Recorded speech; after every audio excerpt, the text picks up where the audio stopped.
to talk. Commander is a very strange format. It has an entire bracket system aimed at helping you to understand what kind of game you're going to play. The brackets themselves don't ban anything, but they do inform what you are willing to play with or against at the table. It is a multiplayer game where a lot of the cards that work in 1v1 don't work quite as they're intended in multiplayer, and only in the recent last 10 or so years have Wizards of the Coast started to design cards specifically aimed at Commander itself in terms of the multiplayer choice and politics angle that Commander gives you. It is essentially 90% Magic and 10% Monopoly, except the good 10% of Monopoly, because most of Monopoly is shit. It is the casual, social, f*** around and find out format. However, some people do want to compete at Commander, and those people are absolutely valid for wanting to do so. Long story short, this video is not about CEDH, or competitive EDH, if you will. If you're a complete noob, EDH is Elder Dragon Highlander. It's the other name for Commander. When you stick a C in front of it, it means you're no holds barred, smashing the best shit you can into one another. The rule zero conversation around Commander is the idea that you sit down and have a conversation with your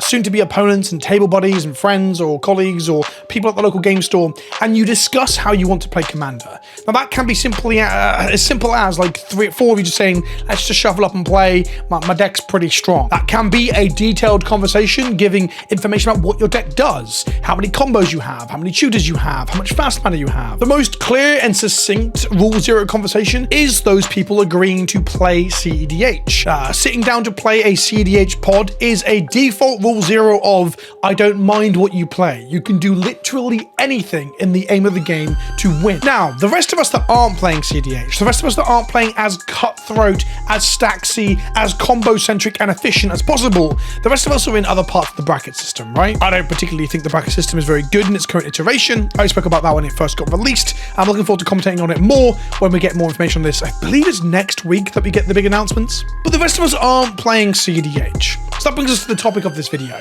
Stop playing Commander tournaments. If you are playing CEDH, tournament and compete all you want to your heart's content, I absolutely support you. Hell, I may even play with you. But if you're not playing CEDH, don't play a fucking tournament. This whole thing was actually spawned from a Reddit post that I read a couple of days ago.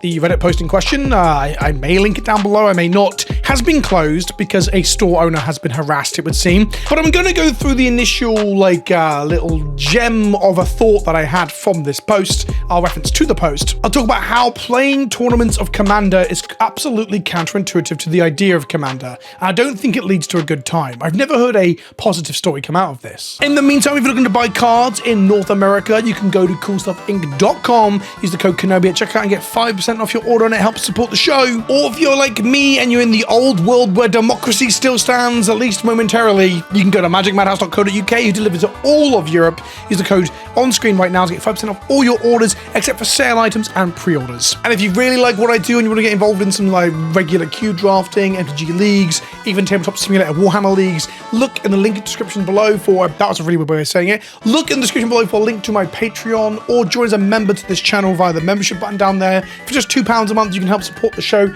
and it gets you onto my Discord server, where I actually hang out and talk to people, much against my better judgment. So, the Reddit post. I wanted to play my Bracket 2 version of Rocco Caporetti Caretaker or Nora in the Wary, but every pre-game conversation of a power level was denied, so I played Bracket 4 Nora in the Wary instead. I believe what they're saying is there was just no conversation about power levels. People didn't want to have that conversation, which I don't think is helpful. I do think having a convo about like how good your decks are is a good thing. They go on to say how they had to face the owner of the tournament in round 2. From here, I'm going to sort of like synopsize, if you will. I'm going to paraphrase. In essence, they played the more powerful Norin deck that played Blood Moon in order to aim to win games of Magic, and in playing Blood Moon against the store owner, they really pissed them off. This play goes on to win due in part to the Blood Moon looking out the store owner from playing. In round 3, they get berated for being a CEDH player. So, Blood Moon, is it a CEDH card? Yeah, maybe a little bit. I'm sure some prison decks and CEDH can play it. I'd more describe the card as like CEDH adjacent. It is the kind of card that you don't want at a casual table.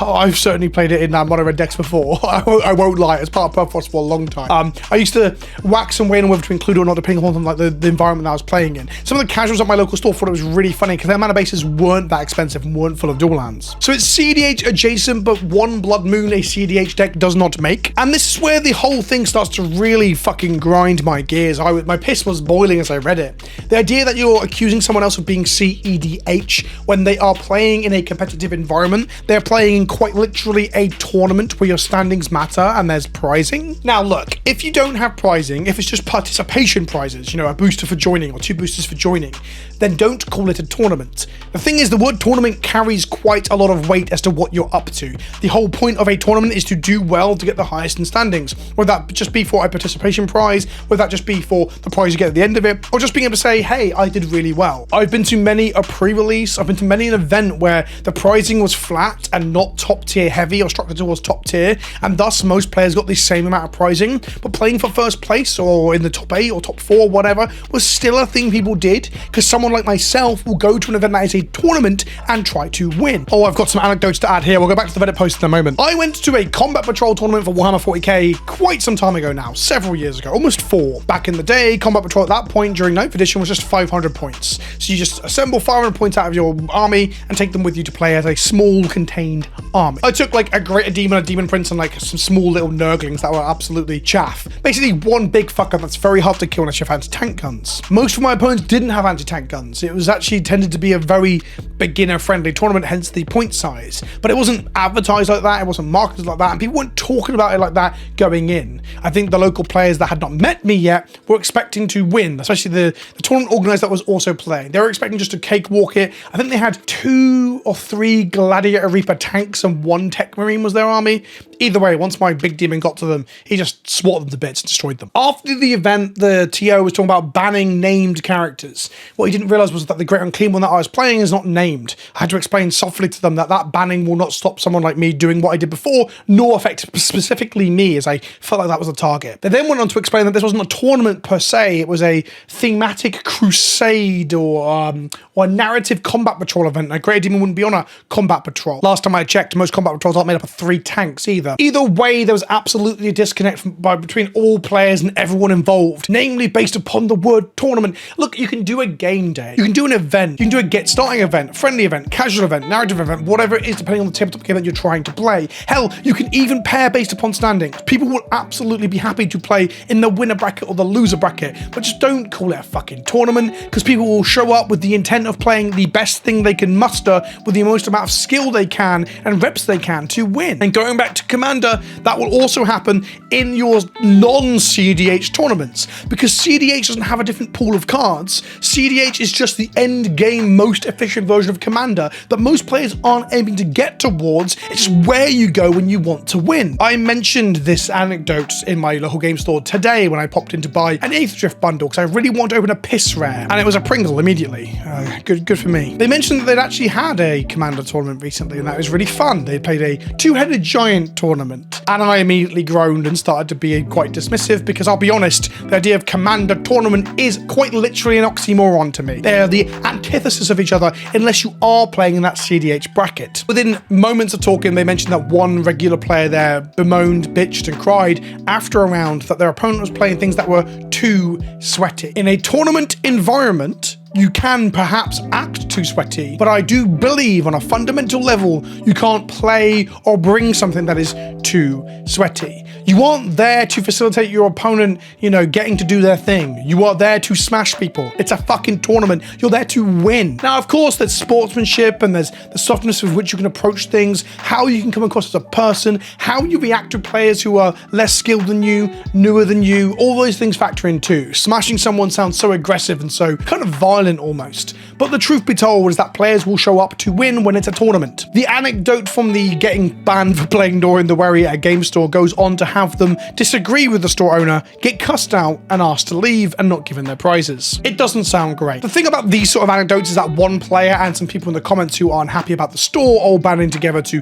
give the store a bad rep. You don't know the full story, right? These could be a group of friends that have done this on purpose. This could be a store that has done something else to upset them that they now have a vendetta against, right? You can't believe everything you hear on the internet is what I'm saying. But there's a lot of comments saying this store's not very cool. One of the points was that the store owner said they might ban Blood Moon in future. And my goodness, do I fucking hate personal ban lists and like fucking rule sets for Commander. Yes, Commander is a huge, amorphous, difficult thing to wrangle because it's just so big. It's all of Magic's Magic cards all at once, everywhere, barring a finite ban list. Look, game changes now to inform the conversation, but then you have varying players of varying skill levels and varying levels of seriousness with theme decks and everything. Commander is wild for how different it can be from table to table to pod to pod. But the point is, the conversations you have with people before you begin and the communities that you foster, they are the important points for growing a Commander scene and having people be able to play Commander in a friendly environment. Having a custom ban list and a tournament set up that then you get upset and pissed off at people when they actually go ahead and try to win is not the way you cultivate Commander. If anything, it's the way you fuck Commander. The two things that I think stand in the way of like Commander growing in your area, or actually having Commander will grow anyway, right? It's like you can't stop it. It's like a fucking weed at this point, some might say. But the way you grow a healthy environment is, one, you don't introduce that competitive element unless you are truly wanting the competitive element. You don't get to go like to 8.5% of the way, 8.5?